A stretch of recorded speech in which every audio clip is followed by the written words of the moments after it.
ಪ್ರೀತಿಸಿ ಮದುವೆಯಾಗಿ ಹೆಂಡತಿಗೆ ವರದಕ್ಷಿಣೆಗಾಗಿ ಕಿರುಕುಳ ಕೊಟ್ಟ ಘಟನೆ ಬೆಂಗಳೂರು ಗ್ರಾಮಾಂತರ ಜಿಲ್ಲೆ ಹೊಸಕೋಟೆ ತಾಲೂಕಿನ ತೆನೆಯೂರು ಗ್ರಾಮದಲ್ಲಿ ನಡೆದಿದೆ. ವರದಕ್ಷಿಣೆಗಾಗಿ ಪ್ರತಿದಿನ ಅವಾಚ್ಯ ಶಬ್ದಗಳಿಂದ ನಿಂದಿಸಿ ಥಳಿಸ್ತಾ ಇದ್ರಂತೆ. ವೃತ್ತಿಯಲ್ಲಿ ಶಿಕ್ಷಕನಾಗಿರೋ ಪತಿ ಮಗುನೂ ಇಲ್ಲ ವರದಕ್ಷಿಣೆನೂ ಇಲ್ಲ ಅಂತ ಪತ್ನಿಗೆ ಬಾಸುಂಡೆ ಬರುವಂತೆ ಹೊಡೆದಿದ್ದಾನೆ. ಇದರಿಂದ ನೊಂದ ಪತ್ನಿ ಸೂಲಿಬೆಲೆ ಪೊಲೀಸ್ ಠಾಣೆಗೆ ದೂರು ಕೊಟ್ಟಿದ್ದಾರೆ. ಪಾಪಿ ಪತಿ ವಿಜಯ್ ಕುಮಾರ್ ವಿರುದ್ಧ ಎಫ್ಐಆರ್ ದಾಖಲಾಗಿದೆ. ನಿವೇಶನ ಜಾಗದ ವಿಚಾರಕ್ಕೆ ಎರಡು ಗುಂಪುಗಳ ನಡುವೆ ಮಾರಾಮಾರಿಯಾದ ಘಟನೆ ಬಾಗಲಕೋಟೆ ಜಿಲ್ಲೆ ಜಮಖಂಡಿಯ ಹೊರವಲಯದಲ್ಲಿ ನಡೆದಿದೆ.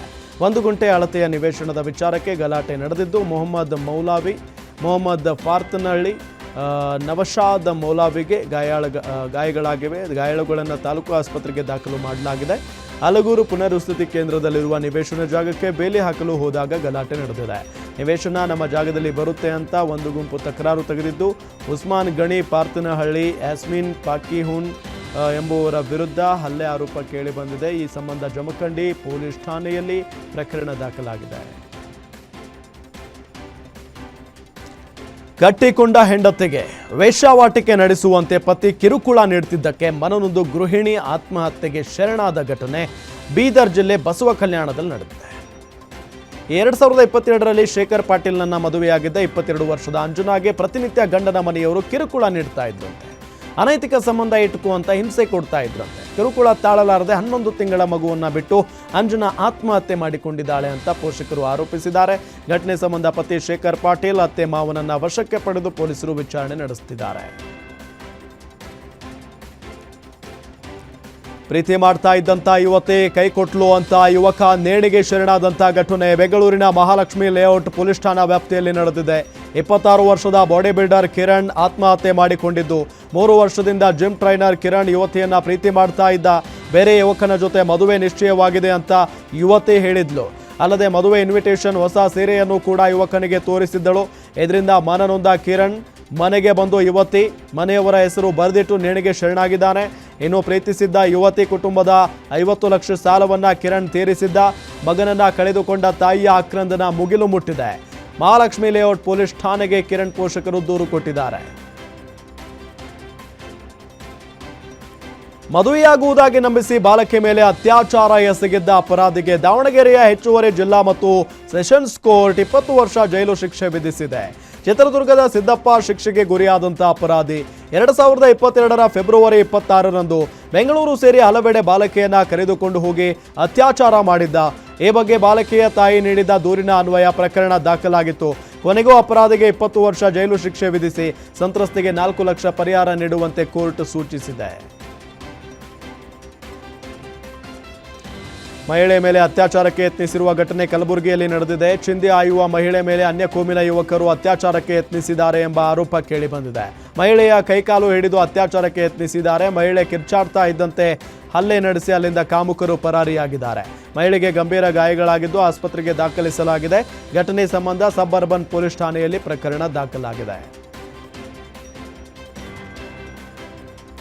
ಕರ್ನಾಟಕದ ಪಶ್ಚಿಮ ಘಟ್ಟ ಪ್ರದೇಶದ ಜನರಲ್ಲಿ ತೀವ್ರ ಆತಂಕ ಮೂಡಿಸಿರುವ ಮಂಗನ ಕಾಯಿಲೆಗೆ ಭಾರತೀಯ ವೈದ್ಯಕೀಯ ಸಂಶೋಧನಾ ಮಂಡಳಿ ವಿಜ್ಞಾನಿಗಳು ಲಸಿಕೆ ಅಭಿವೃದ್ಧಿಪಡಿಸುವಲ್ಲಿ ಯಶಸ್ವಿಯಾಗಿದ್ದಾರೆ.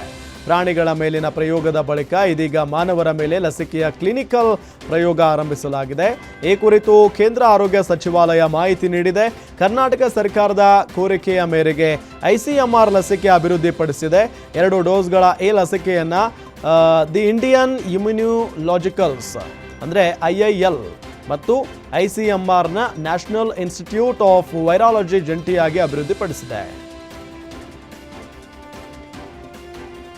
ಶಿವಮೊಗ್ಗ ಜಿಲ್ಲೆಯಲ್ಲಿ ದರೋಡೆಗೆ ಹೊಂಚು ಹಾಕಿ ಕುಳಿತಿದ್ದ ರೌಡಿ ಶೀಟರ್ಗೆ ಪೊಲೀಸರು ಗುಂಡೇಟು ಹೊಡೆದಿದ್ದಾರೆ. ಫೈರಿಂಗ್ ಮಾಡಿ rowdy sheeter Mubarak alias Dicchi Mubarak ಮತ್ತು ಗ್ಯಾಂಗ್ ಅನ್ನ ಭದ್ರಾವತಿ ಪೊಲೀಸರು ಅರೆಸ್ಟ್ ಮಾಡಿದ್ದಾರೆ. ಈ ಕದಿಮರು ಭದ್ರಾವತಿಯ ಹಲವೆಡೆ ಮಾರಕಾಸ್ತ್ರ ಹಿಡಿದು ತಿರುಗಾಡ್ತಾ ಇದ್ರು. ಖಚಿತ ಮಾಹಿತಿ ಮೇರೆಗೆ ಮುಬಾರಕ್ ಮತ್ತು ಗ್ಯಾಂಗ್ ಬಂಧನಕ್ಕೆ ತೆರಳಿದಾಗ ಪೊಲೀಸರ ಮೇಲೆಯೇ ಡಿಚ್ಚಿ ಮುಬಾರಕ್ ಮತ್ತು ಗ್ಯಾಂಗ್ ಕಲ್ಲು ಮತ್ತು ಚಾಕುವಿನಿಂದ ಮಾರಣಾಂತಿಕ ದಾಳಿ ನಡೆಸಿದೆ. ಈ ವೇಳೆ ಮುಬಾರಕ್ ಕಾಲಿಗೆ PSI ಕೃಷ್ಣಕುಮಾರ್ ಗುಂಡು ಹಾರಿಸಿದ್ದಾರೆ. ತಕ್ಷಣ ಮುಬಾರಕ್ನನ್ನ ಬಂಧಿಸಿ ಆಸ್ಪತ್ರೆಗೆ ದಾಖಲಿಸಿದ್ದಾರೆ. ಭದ್ರಾವತಿ ಸರ್ಕಾರಿ ಆಸ್ಪತ್ರೆಗೆ SP B ನಿಖಿಲ್ ಭೇಟಿ ನೀಡಿ ಪರಿಶೀಲನೆ ನಡೆಸಿದರು.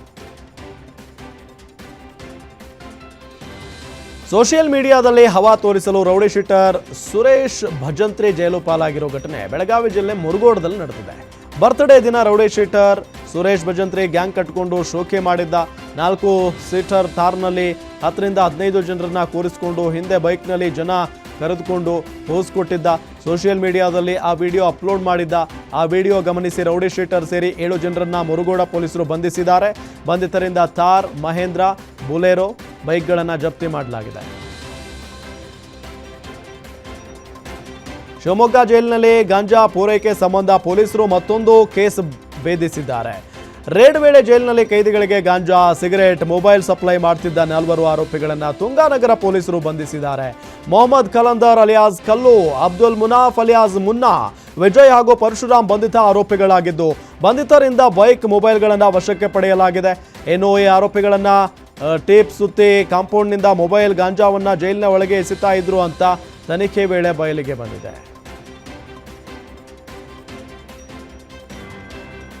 ಶಾಸಕರ ಪತ್ನಿಯ ವಿರುದ್ಧವೇ ಅವಹೇಳನಕಾರಿ ಪೋಸ್ಟ್ ಹಾಕಿದ್ದ ಯುವಕನನ್ನ ಮಂಗಳೂರು ಪೊಲೀಸರು ಬಂಧಿಸಿದ್ದಾರೆ. ಮಂಗಳೂರು ದಕ್ಷಿಣ ಬಿಜೆಪಿ ಶಾಸಕ ವೇದವ್ಯಾಸ್ ಕಾಮತ್ ಪತ್ನಿ ಬಗ್ಗೆ ಪೋಸ್ಟ್ ಮಾಡಿದ್ದ ಶರಣ್ ರೈರನ್ನ ಬಂಧಿಸಲಾಗಿದೆ.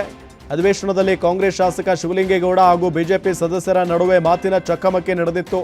ಅದನ್ನೇ ತಿರುಚಿ ಶಾಸಕರ ಪತ್ನಿಯನ್ನ ಅವಮಾನಿಸುವ ರೀತಿಯಲ್ಲಿ ಸಾಮಾಜಿಕ ಜಾಲತಾಣದಲ್ಲಿ ಶರಣ್ ಪೋಸ್ಟ್ ಹಾಕಿದ್ದ. ಇದು ಮಹಿಳೆಯರ ಗೌರವಕ್ಕೆ ಧಕ್ಕೆ ತರುವಂತಹ ಪೋಸ್ಟ್ ಅಂತ ಮಹಿಳೆಯೊಬ್ಬರು ದೂರು ನೀಡಿದ್ರು. ಆ ದೂರಿನ ಅನ್ವಯ ಎಫ್ಐಆರ್ ದಾಖಲಿಸಿ ಶರಣ್ನನ್ನ ಬಂಧಿಸಲಾಗಿದೆ.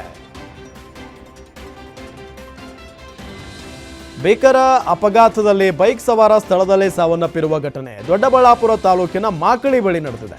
26 ವರ್ಷದ ಹರೇಶ್ ಮೃತ ದುರ್ದೈವಿ. ಖಾಸಗಿ ಕಂಪನಿಯಲ್ಲಿ ಕೆಲಸ ಮಾಡ್ತಿದ್ದ ಹರೇಶ್ ಕೆಲಸ ಮುಗಿಸಿ ಮನೆಗೆ ಹೋಗುವಾಗ ರಸ್ತೆ ತಿರುವಿನಲ್ಲಿ ಬೈಕ್ ನಿಯಂತ್ರಣ ತಪ್ಪಿದೆ. ಕಂಟ್ರೋಲ್ ಸಿಗದೆ ಡಿವೈಡರ್ಗೆ ಡಿಕ್ಕಿ ಹೊಡೆದು ಬೈಕ್ ಬಿದ್ದ ಪರಿಣಾಮ ಹರೀಶ್ ಸ್ಥಳದಲ್ಲೇ ಸಾವನ್ನಪ್ಪಿದ್ದಾರೆ. ದೊಡ್ಡಬಳ್ಳಾಪುರ ಗ್ರಾಮಾಂತರ ಪೊಲೀಸ್ ಠಾಣೆಯಲ್ಲಿ ಪ್ರಕರಣ ದಾಖಲಾಗಿದೆ.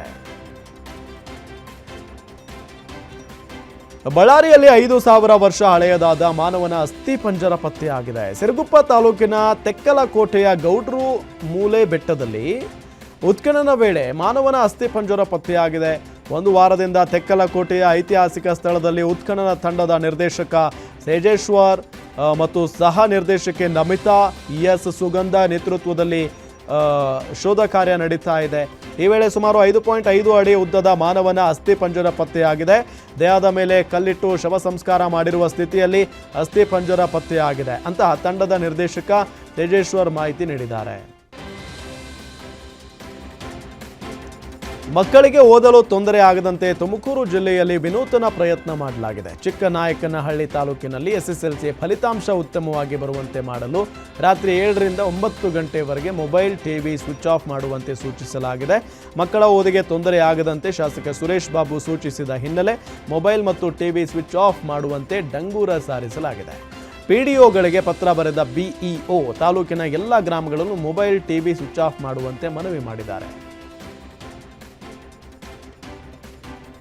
ಬಳ್ಳಾರಿ ಜಿಲ್ಲೆಯ ಸಿರುಗುಪ್ಪ ಅಪರೂಪದ ಜೋಡಿಯ ವಿವಾಹಕ್ಕೆ ಸಾಕ್ಷಿಯಾಗಿದೆ. ವಧುವರರಿಗೆ ಕಿವಿ ಕೇಳಿಸುವುದಿಲ್ಲ, ಮಾತು ಕೂಡ ಬರುವುದಿಲ್ಲ. ಹೃದಯ ಸಂವಾದದಿಂದಲೇ ಸಂಬಂಧ ಬೆಸೆದಿದೆ. ವೆಂಕಟ ಅಯ್ಯಪ್ಪನೊಂದಿಗೆ ಕೀರ್ತನ ಹಸೆಮಣೆ ಏರಿದ್ದಾಳೆ. ಸಾವಿರಾರು ಜನರು ವಿಶೇಷ ನವ ಜೋಡಿಗಳಿಗೆ ಶುಭ ಹಾರೈಸಿದ್ದಾರೆ.